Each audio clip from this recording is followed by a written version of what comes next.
பிடியதன் உருவுமை குளமிகு கரியது வடிகொடு தனதடி வழிபடும் அவரிடர் கடி கணபதி வர அருளின் மிகுக்குடை வடிவினர் பயில்வழி வளமுறை இறையே. ஈசனே சிவகாமி நேசனே என ஈன்ற தில்லைவாழ் நடராஜனுடைய திருவடியை வணங்கி, மாணிக்கத்துக்குரிய ராசி சிம்ம ராசி, மாணிக்கத்துக்குரிய ராசி ஆவணி மாதம், மாணிக்கத்துக்குரிய ராசி சிவபெருமானுக்கு உரியது, மாணிக்கத்துக்கு உரியது பூர்வ புண்ணியத்துக்கு உரியது, மாணிக்கத்துக்கு உரியது குலதெய்வத்தை அறிவது. இப்படிப்பட்ட இந்த ஆவணி மாதத்திற்குரிய பலனை பற்றி சுருக்கமாக விளக்கமாக என் கண்மணியாக திகழ்கின்ற ஜோதிடத்துறைக்கும் நேயர் பெருமக்களுக்கும் பாதம் பணிந்து வணங்கி என்னை ஆக்கமும் ஊக்கமும் வித்து ஆதரிக்குமாறு பாதம் பணிந்து வணங்கி, இந்த ஆவணி மாதத்திற்கு எல்லோரும் நிறைய சொல்லியிருக்காங்க. இந்த எளியனும் இந்த கடைக்க நாயேனும் என்னால் இயன்றளவுக்கு உண்மையை சொல்ல நான் விரும்புவதில்லை. அந்த உண்மையை சொல்வதற்கான அந்த தொடர்போடு நான் சொல்லணும்னு நான் எப்போதும் என் குருநாதர் எனக்கு கொடுத்துருக்கிறார். அதனால் பொய் சொல்ல வேண்டாம். எந்த தொழில் செய்யலாம், தோட்டிலிருந்து தொண்டமான் வரையும் செய்யலாம், ஆனால் பொய் சொல்லக்கூடாது. எதில் பொய் சொன்னாலும் சொல்லாட்டியே ஜோதிடத்துறையில் பொய்யே சொல்லக்கூடாது. ஏன்னா பல லட்சக்கணக்கான கோடிக்கணக்கான மக்கள் எங்களை நம்பி கேட்குறீங்க.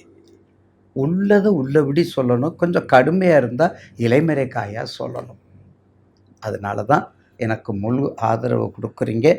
அப்படிப்பட்ட நேரத்தில் உங்களுக்கு இந்த ஆவணி மாதத்தில் இருக்கக்கூடிய ஒரு சின்ன ஆடி மாதம், கடந்த மாதம் ஆடி மாதத்தில் எண்ணற்ற பல உற்சவங்கள், எண்ணற்ற பல திருவிழாக்கள், எண்ணற்ற பல ஏகப்பட்ட அம்பாளுடைய வழிபாடு.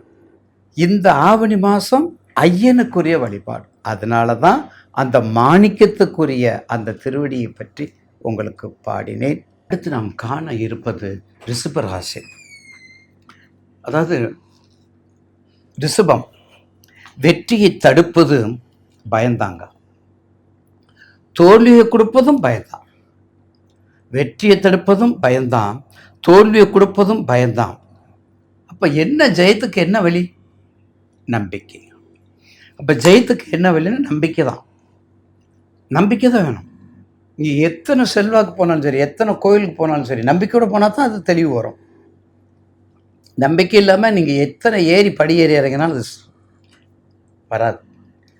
அப்படிப்பட்ட தெளிவாக பேசுவது, நயந்து பேசுவது, ஜாடையாக பேசுவது, கொஞ்சம் சுயநலத்தோடு பேசுவது, வெறுப்பும் விருப்பும் அளவோடு இருக்கட்டும்.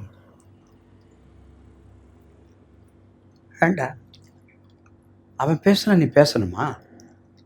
அவன் பேசுனா நீ பேச வேண்டாம், வந்துரு, ஓ வேலை என்னமோ அதை மட்டும் பார். அப்படிங்கிற குணத்தை கொண்டவங்க தான் ரிஷபராசி. அவங்களுக்கு என்ன தேடுதல் இருக்குது அப்படிங்கிறது தான் பார்ப்பாங்க. அவங்களுக்கு என்ன தேடுதல் இருக்குதுங்கிறத பார்ப்பாங்க. அப்போ விலகுவதிலும் பழகுவதிலும் எச்சரிக்கையாக இருக்கணும் அவங்ககிட்ட எப்போதுமே.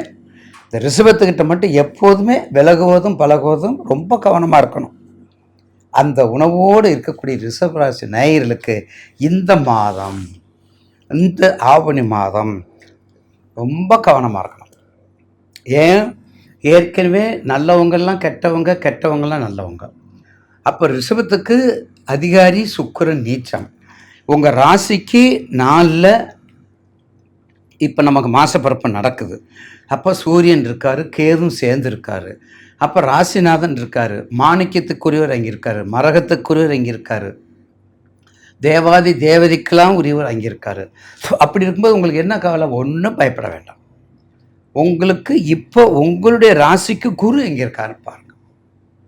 மேஷத்துக்கு 4, உங்களுக்கு 3. அப்போ ரிஷபத்துக்கு 3 இருக்கும்போது யார் யார் இருக்காங்க? அதுதான் ரொம்ப முக்கியம்.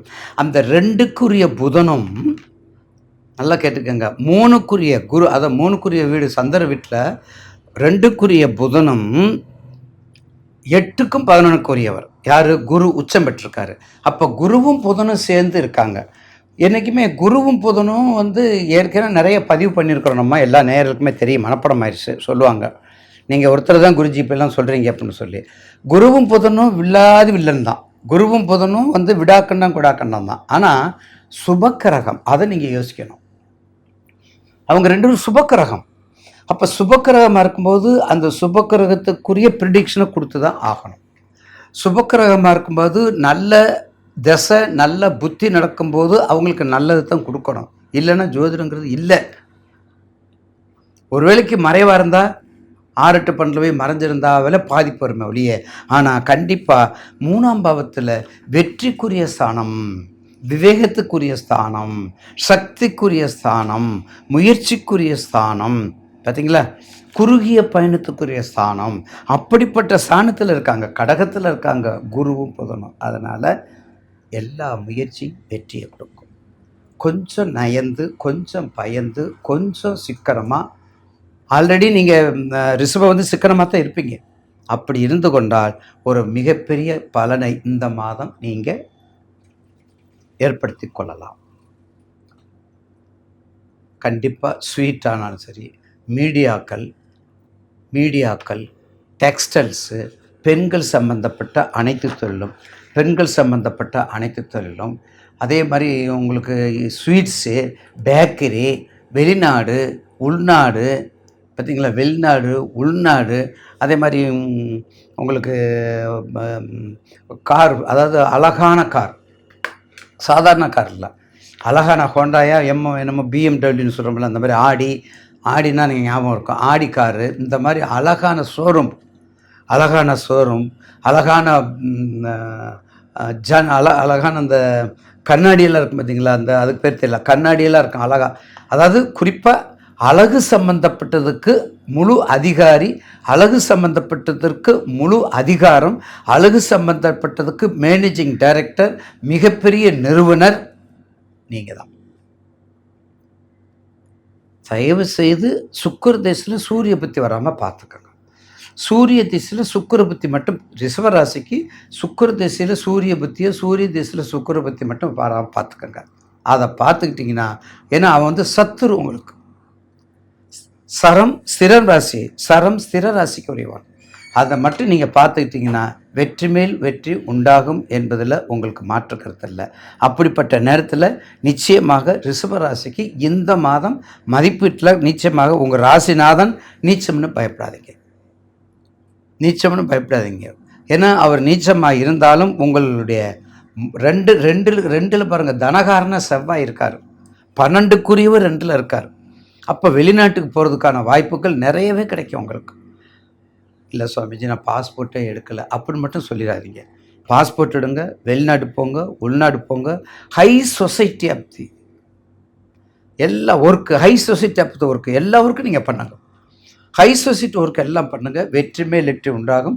சனி வக்கரம்னு பயப்படாதீங்க, அவர் கொஞ்சம் மத்தியம பலனை கொடுப்பார். ஏன்? உங்களுக்கு அவர் நட்பு கிரகம். இப்போதைக்கு உங்களுக்கு அவர் கெடுதியை கொடுப்பார். கெடுதினா என்னங்க கெடுதி? உங்களை ஒன்றும் பண்ண மாட்டார்.